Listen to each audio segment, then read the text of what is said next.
नमस्कार, मैं हूं आचार्य विजय शर्मा और एक बार फिर से आप सभी का बहुत बहुत स्वागत करता हूं ज्योतिष ज्ञान केंद्र के ज्योतिष सीखो कार्यक्रम में।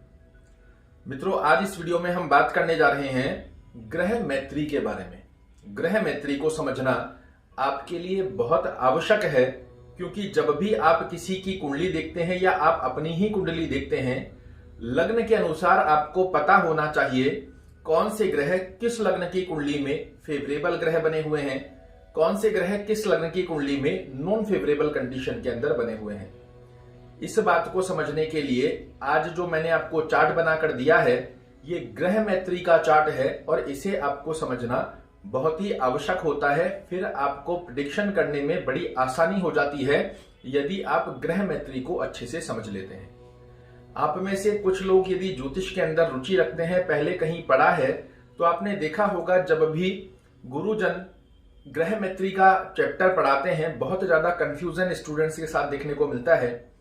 किंतु आज मैं आपको इतने सहज और सरल तरीके से ग्रह मैत्री का चार्ट पढ़ा दूंगा कि आपको 5 मिनट के अंदर याद हो जाएगा कौन से ग्रह की मैत्री किस प्रकार से देखी जाती है, किस प्रकार के योग व्यक्ति के साथ में कुंडली खोलते ही आपको समझ आने लगते हैं। यहां आप देख रहे हैं दो स्थितियां हमने बनाई है, देव पार्टी के ग्रह और दानव पार्टी के ग्रह। ये सभी ग्रह जो देव पार्टी में आ रहे हैं, सूर्य देव, मंगल, चंद्रमा और गुरु, ये देव पार्टी में आते हैं और ये आपस में एक दूसरे के परम मित्र हैं। इसे सदैव याद रखिएगा, इसे आप नोट डाउन भी कर सकते हैं। यहां हमने बनाया है दानव ग्रह की पार्टी। दानव ग्रह की पार्टी में कौन कौन आता है? शुक्र देव, शनि देव, राहु देव और केतु, ये सब दानव पार्टी के अंदर आते हैं। तो ये देव पार्टी के ग्रह हुए, ये दानव पार्टी के ग्रह हुए, ये आपस में एक दूसरे के परम मित्र हैं और ये ग्रह आपस में एक दूसरे के परम मित्र हैं। यहां आप देख रहे हैं बुध को मैंने बीच में रखा है। ये क्यों रखा है इसे भी आपको समझाऊंगा, किंतु अभी आप समझिए देव ग्रहों की पार्टी में सर्वप्रथम पद जो प्राप्त हुआ है वो सूर्य देव को प्राप्त हुआ, क्योंकि ये आत्मा के कारक ग्रह हैं और आत्मा अमर होती है। ये पिता कारक ग्रह हैं, इन्हें नव ग्रहों में इस वजह से देव पार्टी में सबसे उच्च पद प्राप्त हुआ है। दूसरी स्थिति में जो स्थिति प्राप्त हुई वो हुई मंगल।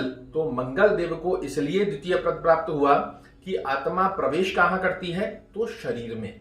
शरीर मंगल देव होते हैं, ये आप सभी लोगों को मैंने बताया है। तो मंगल देव को द्वितीय पद प्राप्त हुआ है देव पार्टी के ग्रहों के अंदर। तीसरी स्थिति में आप देख रहे हैं चंद्रमा। जब शरीर बन जाता है, आत्मा शरीर में प्रवेश करती है, शरीर बन जाता है, तो क्या बनता है? तो बनता है मन। चंद्रमा मन है और मन की स्थिति में इसी कारण देव पार्टी में इनको तृतीय पद प्राप्त हुआ है। और उसके पश्चात आत्मा का प्रवेश शरीर में हुआ, शरीर से बना मन, और मन के पश्चात देवगुरु बृहस्पति नव ग्रहों के गुरु होने के पश्चात भी इन्हें चौथा पद प्राप्त हुआ है, क्योंकि जब आत्मा शरीर में प्रवेश करती है, मन की उत्पत्ति होती है, उसके पश्चात ही ज्ञान होता है और देवगुरु बृहस्पति ज्ञान के कारक होते हैं। ये आप सभी लोगों को पता है। तो ऐसी अवस्था में देव ग्रह जो पार्टी में आते हैं वो सूर्य, मंगल, चंद्र और गुरु देव पार्टी में आते हैं। दानव ग्रहों में शुक्र को सबसे अधिक महत्वता मिली है, क्योंकि आप सभी लोगों को मैंने बताया है शुक्र लग्जरी को कारक करते हैं।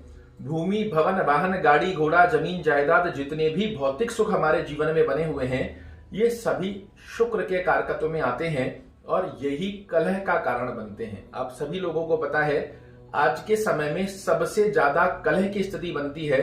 दो भाई भाई लड़ रहे हैं, चाचा काका बाबा लड़ रहे हैं, भूमि के लिए लड़ रहा है, कोई भवन के लिए लड़ रहा है, कोई वाहन के लिए लड़ रहा है। इन कलह की स्थितियों के अंदर देवगुरु ऋषियों ने शुक्र को कलह कारक माना है। क्यों माना है? क्योंकि उन्हें पहले से ही, हजारों वर्ष पहले ही उन्होंने ये भविष्यवाणी कर दी थी कि कलयुग में भौतिक सुखों की स्थिति के लिए लोग लड़ते हुए पाए जाएंगे। इसी कारण दानव ग्रहों के अंदर शुक्र देव को सबसे उच्च पद प्राप्त हुआ। उसके पश्चात स्थिति बनी शनि की। तो शनि क्या है? जब भौतिक सुखों की स्थिति के लिए लोगों के मन में कलह उत्पन्न होने लगता है, तो शनि है न्याय प्रिय है और ये व्यक्ति के साथ न्याय करते हुए पाए जाते हैं। इसी कारण इनको दानव पार्टी के अंदर द्वितीय पद प्राप्त हुआ। राहु और केतु जितने भी भौतिक सुख प्राप्त हुए, उसके पश्चात में शनि देव ने न्याय किया और राहु केतु के द्वारा, इसे समझिएगा, न्याय करने के पश्चात स्थिति क्या बनती है, तो निर्णय लेने की स्थिति में क्या करवाते हैं, तो शनि देव राहु केतु की स्थिति से कई लोगों का संचित जो भौतिक सुख होता है वो बहुत अच्छी स्थिति में आप जाते हुए देखते हैं। तो कई लोगों का भौतिक सुख जो संचित किया जाता है, यदि गलत माध्यम से किया जाता है तो वो गलत स्थितियों में ले जाते हैं। तो शनि देव के द्वारा जो न्याय होता है उसका फल देते हैं राहु और केतु। इसी प्रकार की स्थिति का ये योग बनता है। तो यहां पर ऐसा एक चार्ट पहले समझ लीजिए, उसके पश्चात बना लीजिएगा। ये देव ग्रह के पार्टी के जो जितने भी ग्रह आ रहे हैं ये आपस में सब एक दूसरे के मित्र हैं। दानव ग्रहों के अंदर ये सारे ग्रह आपस में एक मित्र हैं और बीच में रखा है मैंने बुध को बीच में क्यों रखा है, क्योंकि इन्हें नव ग्रहों में बुद्धि कारक तत्व प्राप्त हुआ है। और बुद्धिमान व्यक्ति करता क्या है, तो सर्वप्रथम किसी से शत्रुता नहीं रखता, हाँ जी कहना और इसी गांव में रहना, ये बनिया बुद्धि का ग्रह माना जाता है। इसे नव ग्रहों में कई ऋषियों ने बनिए का नाम भी दिया है कि ये बनिए जैसी गतिविधि रखता है। इससे बहुत अच्छे से पता है किस व्यक्ति के साथ में किस प्रकार की गतिविधि बनानी है। कुंडली में जो भी ग्रह ज्यादा बलवान होंगे ये उनकी तरह कार्य करने लगते हैं, उनसे मित्रवत व्यवहार की स्थिति बनाते हैं। अब यहां मित्रों मैं आपको एक बात से और अवश्य जानकारी देना चाहूंगा। बहुत से लोग कहते हैं कि बुध और गुरु आपस में एक दूसरे के शत्रु हैं। इसे पाराशर ऋषि ने बिल्कुल खंडन किया है। बुध और गुरु आपस में एक दूसरे के शत्रु नहीं हैं, ये आपस में एक दूसरे से सम होते हैं, क्योंकि इसका कारण भी बताया है कि बुध बुद्धि है और गुरु ज्ञान। आपस में एक दूसरे के बिना ये दोनों ही अधूरे हैं। अगर बुद्धि नहीं है तो ज्ञान नहीं मिलेगा और ज्ञान नहीं है तो बुद्धि का कोई औचित्य ही नहीं बनता। ऐसी अवस्था में पाराशर ऋषि ने स्पष्टीकरण किया है कि बुध और गुरु आपस में कभी भी शत्रु नहीं होते। सर्वप्रथम आपका ये डाउट क्लियर कर लीजिएगा, क्योंकि बहुत से एस्ट्रोलॉजर ये बोलते हैं कि बुध और गुरु आपस में एक दूसरे के शत्रु होते हैं। तो यहां पर आप देख रहे हैं बुध को बिचौलिया वाली स्थिति के अंदर रखा है। बुध देव किन किन से मित्रता रखते हैं, तो सर्वप्रथम ये बुद्धिमत्ता की स्थिति में सूर्य से इनकी मित्रता है और गुरु से ये सम होते हैं। मंगल और चंद्रमा से ये अपना शत्रुवत व्यवहार रखते हैं। मंगल चंद्रमा इनके मित्र नहीं है, सूर्य इनके अति मित्र होते हैं, देवगुरु बृहस्पति इनके सम मित्र होते हैं। सम मित्र की स्थिति क्या होती है, अति मित्र जो होते हैं, जो घनिष्ठ आपके मित्र हैं, जिनसे सुबह शाम आपका मिलना बातचीत करना इस प्रकार की स्थितियां होती है। किंतु सम मित्र होते हैं कि 2-4-6 महीने में कभी मिले, हाय हेलो हो गया, इस प्रकार की गतिविधि सम मित्रों में गिनी जाती है। वही स्थिति गुरु और बुध की मानी जाती है। यहां बुध शुक्र देव के परम मित्रता रखते हैं, शनि देव से परम मित्रता रखते हैं, राहु से परम मित्रता रखते हैं और केतु से परम मित्रता रखते हैं। बुध देव दानव पार्टी में सभी ग्रहों से परम मित्रता रखते हैं। देव पार्टी के अंदर सूर्य और गुरु से मित्रता रखते हैं, किंतु मंगल और चंद्रमा से इनका शत्रुवत व्यवहार है। तो बड़ी आसानी से आपको ये समझ में आएगा, ये सभी ग्रह आपस में एक दूसरे के परम मित्र हैं, ये सभी ग्रह आपस में एक दूसरे के परम मित्र हैं और आपस में एक दूसरे के एंटी बने हुए हैं। इसे इस तरीके से समझ सकते हैं, हमारे भारत के अंदर 2 प्रमुख पार्टियां बनी हुई है, बीजेपी और कांग्रेस। आपस में सदैव एक दूसरे से कटाक्ष रखने वाली स्थिति बनाते हैं और यही स्थिति इन ग्रहों के माध्यम से भी आपको देखी जा सकती है। ये ग्रह आपस में एक दूसरे से कटाक्ष स्थिति रखते हैं, किंतु इन दोनों स्थितियों में अपने अपने आप में ये एक दूसरे के परम मित्र हैं। आपको बहुत आसानी से समझ आया होगा। अगर नहीं समझ में आया है, एक बार इस वीडियो को फिर से देखिएगा, बड़ी आसानी से आपको समझ में आ जाएगा। अब यहां आप देख पा रहे हैं, मैंने छोटे छोटे अक्षरों के अंदर कुछ गणना लिखी है। चंद्र, शुक्र, गुरु और बुध, चंद्र, शुक्र, गुरु और बुध, ये चारों ग्रह सौम्य ग्रहों में आते हैं। इन्हें समझना भी आपके लिए बहुत आवश्यक है। जब भी आप किसी व्यक्ति की कुंडली का प्रेडिक्शन करेंगे या आप अपनी ही कुंडली का प्रेडिक्शन कर रहे हैं, अच्छा करेंगे तो कितना और बुरा करेंगे तो कितना, इनकी परसेंटेज जब भी आपको निकालनी होती है तो आपको ग्रहों के स्वभाव के बारे में बहुत अच्छे से पता होना चाहिए। सौम्य ग्रह सदैव अगर बुरा भी करेंगे तो बहुत सामान्य गतिविधि में, अच्छा करेंगे तो बड़ा अच्छा कर देंगे, किंतु बुरा करते हैं तो सामान्य गतिविधि में, ठीक उसी प्रकार से कि हमारे माता पिता, हमारे दादा दादी यदि हमको डांटते भी हैं तो उसके पीछे भी कहीं ना कहीं उनका प्रेम छिपा होता है। वहीं यहां देख रहे हैं शनि, राहु, केतु, ये तीनों ही ग्रह, शनि, राहु और केतु, ये तीनों ही ग्रह क्रूर भी हैं और पापी भी। यहां आप नोट डाउन कीजिएगा, चंद्र, शुक्र, गुरु और बुध ये सौम्य ग्रह हैं।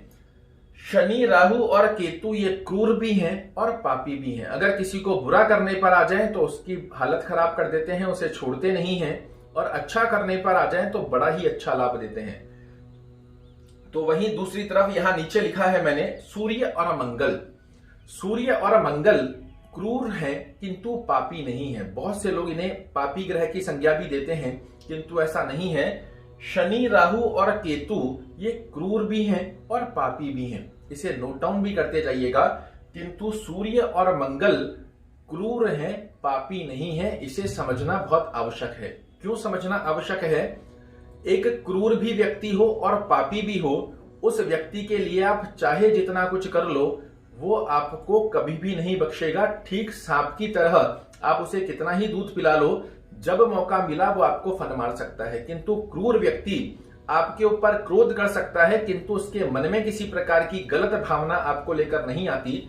जब भी किसी व्यक्ति की कुंडली में सूर्य मंगल की स्थिति बनेगी, ये व्यक्ति को अच्छी स्थिति बनी तो बड़े अच्छे लाभ देंगे, खराब अवस्था भी बनी तो इन्हें आप जप तप पूजा पाठ उपाय कर कर बड़ी आसानी से शांत कर सकते हैं, क्योंकि ये क्रूर अवस्था में है। क्रूर अवस्था ठीक उसी प्रकार होती है कि आपके माता पिता को क्रोध आया तो आपकी भलाई के लिए।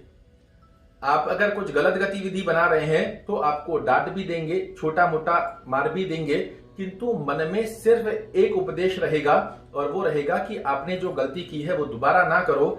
उस प्रकार की स्थिति में किंतु छल कपट बेईमानी धोखाधड़ी करने वाला कोई व्यक्ति होगा, आपके सामने तो आपकी बहुत अच्छी भलाई कर देगा, किंतु पीठ पीछे से आपको वार करता है। और वही वार करने वाले वो ग्रह हैं शनि, राहु और केतु।